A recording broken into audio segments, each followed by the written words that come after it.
Well, hey everybody, it's Steve at 1,000 Year Homes. Welcome aboard. So out here, what I'm trying to do is build a house that'll last 1,000 years as a solo builder. Retiree, I don't know if I'm not a retiree yet. I'm trying to build my retirement home. So maybe you're a young person trying to build off-grid. Maybe you're looking to retire small. Anyway, this is the channel for you. Today I've got a shipping container coming in that'll be used for storage, my sawmill, maybe some board treatment. I'm not sure, but for sure I haven't had enough storage out here, and it's got a little hillbilly redneck clutter about it. Whenever you have a build site, you have a clutter.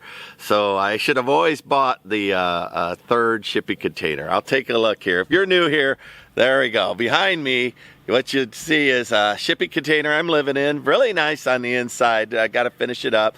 And a raw shipping container filled with all my construction material, my furniture, my china, my cleaning supplies. Well, I need to empty that one out. And if you keep going, you'll see a construction yard vibe, right? Now, this was just a mesquite thicket when I started almost 3 years ago now. But anyway, I finally bought a third shipping container. I've been crying about it the whole time that I should have always had a third shipping container. The advantage to this is I've realized that I'm going to put in a pond in the back there. And the third shipping container I'm going to put in the back for storage, things I don't need to get into every day, right? But hopefully it'll overlook the pond that I put in. I want to put in like a 2 or 3 or 4 acre pond. 4 would be an exaggeration. 3 acre pond, but deep. 20 feet deep, so I can have fish and whatnot. So now I figured out, well, I'll have the delivery guy take the chance to go back in the woods and to drop it off. So today's subject is, yesterday I bought one in 10 minutes. Bought a shipping container in 10 minutes. Today he's going to drop it off sometime after 10 o'clock. And so what I'm going to do is show you how to clear the way. Now, he's going to come in with a big rig, right? And he don't want it scratched. You want it either. So these cedar trees, you think, oh, I'll just brush by them. No, they will take off paint when you go by them. So what I have to do is drive the route that I think he can take.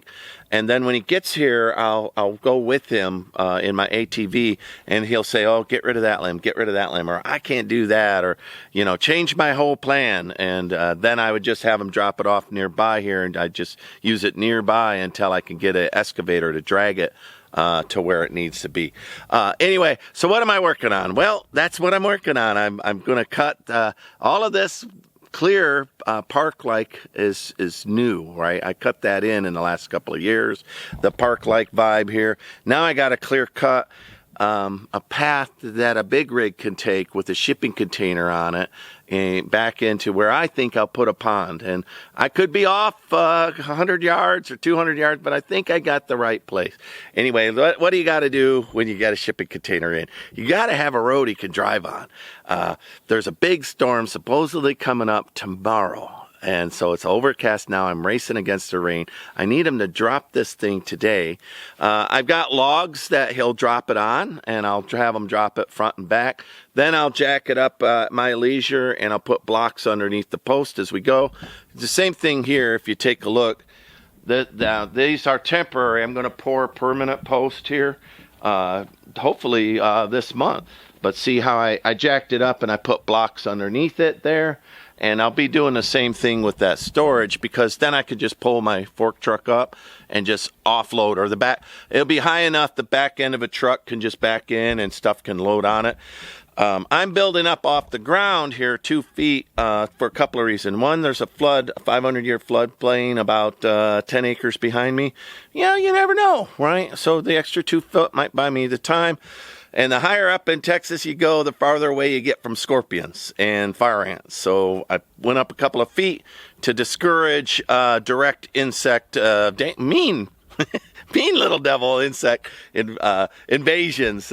When the weather changes or it rains, I still get a scorpion or two every now and then. If you live in Texas, you're just going to have to get used to them. Tarantulas too. But the fire ants, I want no fire ants near me at all. But that's why I went up a couple of feet. And then maybe I could put in a Michigan basement in there and put in some, my water and, my electric, maybe a bomb shelter kind of, fallout shelter, tornado shelter kind of a deal. Storage shelter, you know, it doesn't have to be negative. Food, right? A food crib. All right, I got to get a new blade on here. Let me do that. Well, when you're working with this big rig, right, coming in, he ain't going to want to scratch it up. I can't be in love with any tree, right? I'm just going to have to cut the trees out of the way, and so will you. And you got to cut them up. You know, these shipping containers here are, I'm going to guess they're maybe 10 foot tall. And then his truck is another 4 foot. So, you know, 14 foot up is what I'm going to have to clear so he could do that. Looky here, y'all. I went and bought an old Boy Scout knife. I just got it in. I grew up on these. I was never a Boy Scout, but I always, these were really high quality back in the day. And so I'm really happy to have an official Boy Scout knife. And it just came in. So if you ever find one with the case, they're like $200. But this one without the case, it was only $50. I couldn't resist that. You couldn't get a nice high quality knife for $50. We'll find out if it has a blade. So this Oregon chain here is all worn out on my chainsaw. And I don't have time to sharpen it today. So I'm just going to go ahead and put another chainsaw in there. When you're off grid, just order chainsaws, blades for, you know, for the year, just so that you have them. Don't mess around with waiting for your saw to need one. Just keep them in storage. You'll need them homesteading. So I would say this this Boy Scout knife still got a pretty good blade on it. I didn't touch it at all. It came just like that. It arrived yesterday, so pretty good. And the Oregon makes chains in two kinds of varieties. Oh, look at that. They have a back end to it that I cut out, and then another seal pack. Good Lord Almighty. So ridiculous. What kind of world do I live in? Now, you got to have plastic around your plastic. I saw the other day, unwrapped, I saw somebody put plastic around corn that still was in the husk. Now, I could see if you went ahead and cut it out, you know, but I thought, oh my Lord, we'll put plastic around anything. You don't have to put plastic around corn. All right, well, there we go. I had to do it twice to get in. 2 layers of plastic around plastic. Good Lord. But anyway, the Oregon chain, they make a rough cut for cutting timber, and then they make a finer cut for like you would use for carving or more refined boards, right? Speed versus a precision cut. So these particular blades that I bought, they're all speed, they're all timber based. The hardest part of putting on a new chain is unraveling it from the pack. Got a little twist or two in there. All right, let's not lose your temper. Come on, use your words, big boy words. Use your big boy words. All right, this all feels right. It feels good. It feels good. All right, we're close. We're close. We got one more little doodad to do, Daddy. How in the world did that happen?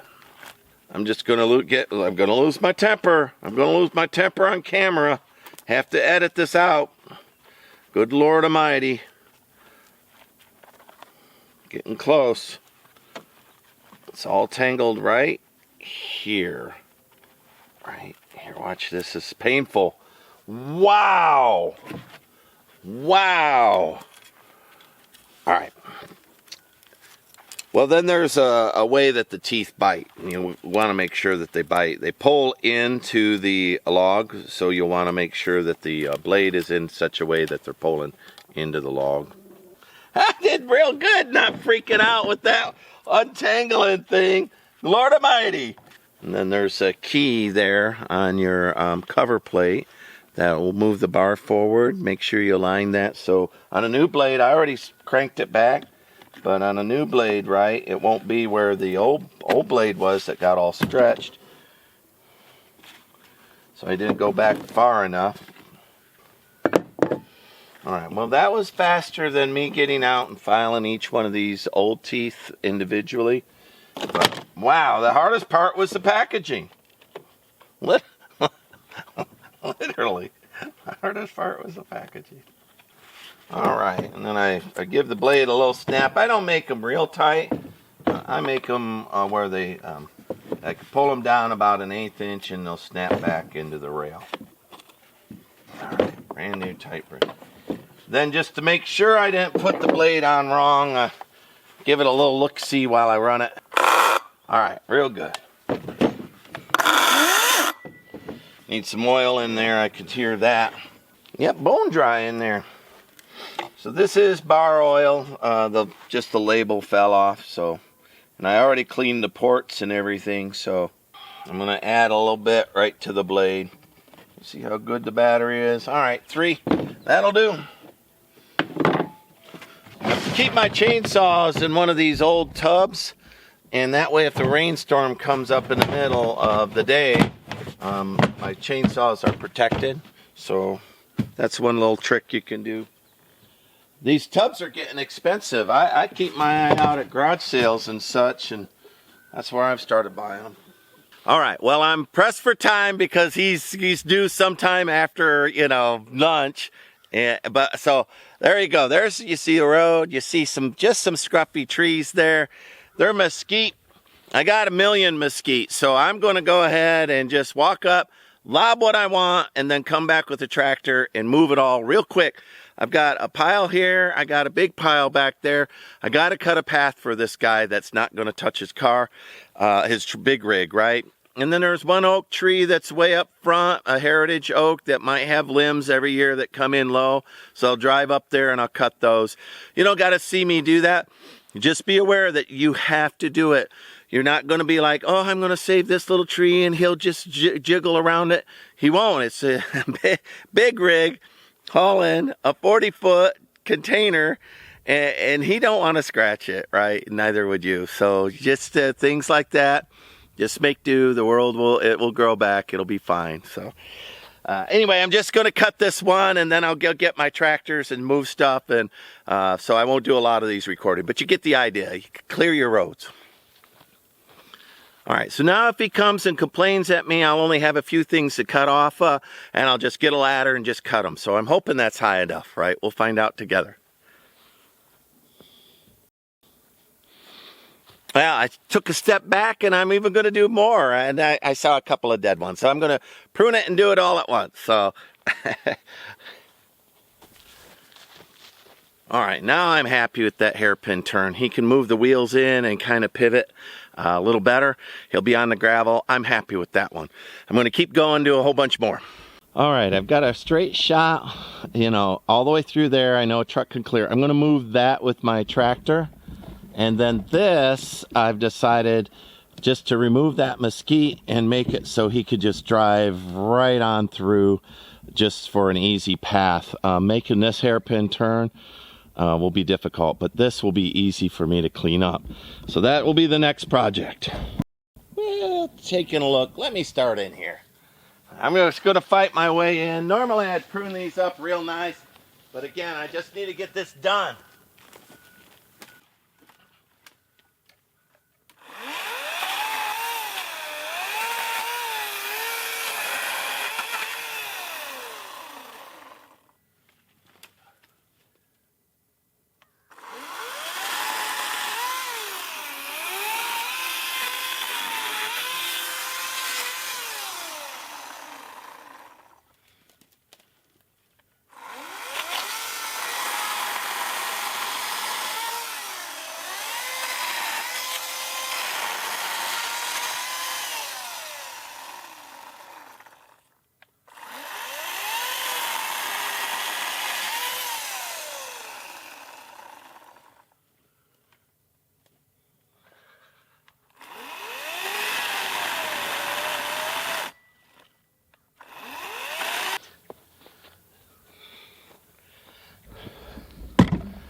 Alrighty, and then there's some scruffy mesquites in the back behind there. I'll go ahead and cut those out. And then I think if I could get all that moved before he shows up, I think he'll be happy with the path. He'll let me know, right? We'll see. Let's get these cut out of there too.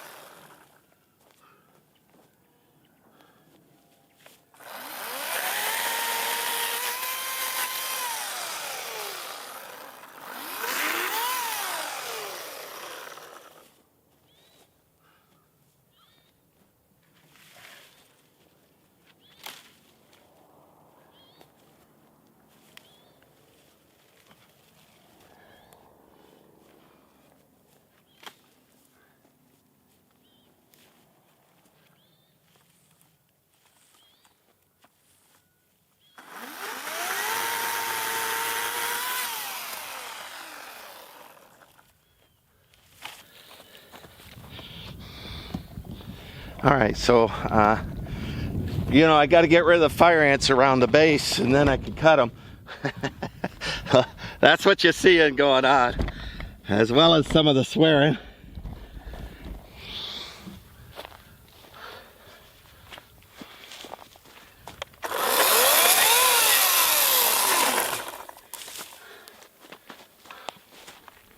These are always such a mess.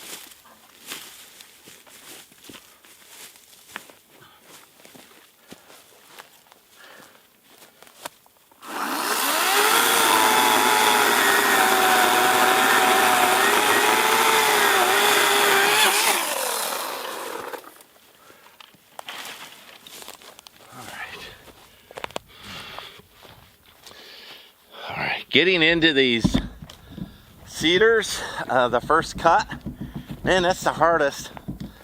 So I'm gonna cut this one side. It'll look lopsided until we can do it right. But just trying to get into these cedars is always tough. Boy, boy. Every step is difficult.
Okay. All right, let me check my phone, get my tractor, move all this stuff. I think I have a path. I got to move all that timber too.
All right, that worked out real good. I got all the way done. Oh, I see I cut myself a bunch of places. Anyway, I got all the way done. He's at the gate already.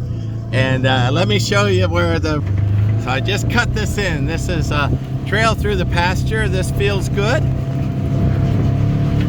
He's been up there about 6 minutes, not too long, so excellent. I'm just gonna, this was a sawmill pile right here. I'm gonna have to move my truck.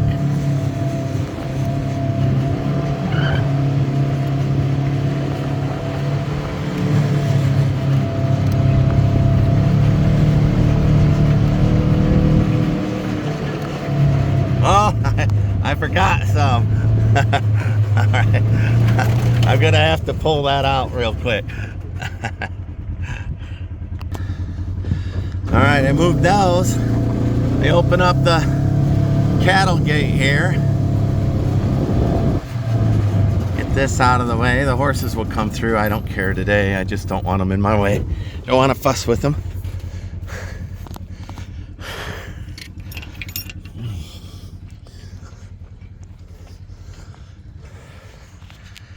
So as you could see, I had it mostly cleared. I'm still winded trying to get the last minute this and that's done. Apologies too for the nose. I'll get it clean in a minute. Anyway, you won't be able to, you know, like order and get it the next day if you don't have a road at all. So, you know, plan around that road, rotate. I think he'll be happy. I don't think he'll hit my bell.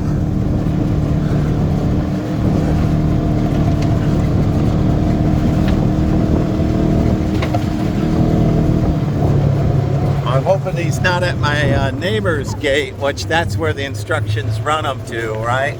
No, he's not.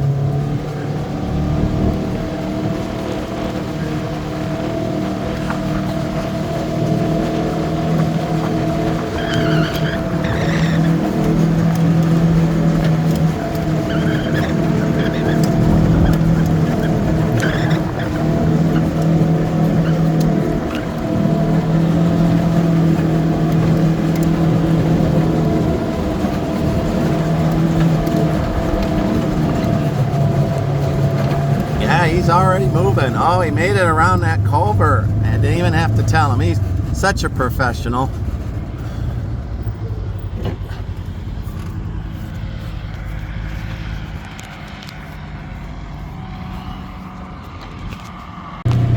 So I don't know if you could tell, he's following me. I'm driving in reverse, you know, quarter mile here. But then he'll make it around this hairpin turn, and then he wants to take a look at the rest of the pasture, make sure he'll get through. I'm all good with that. I probably should have removed that disc. That might be in his way. We'll find out.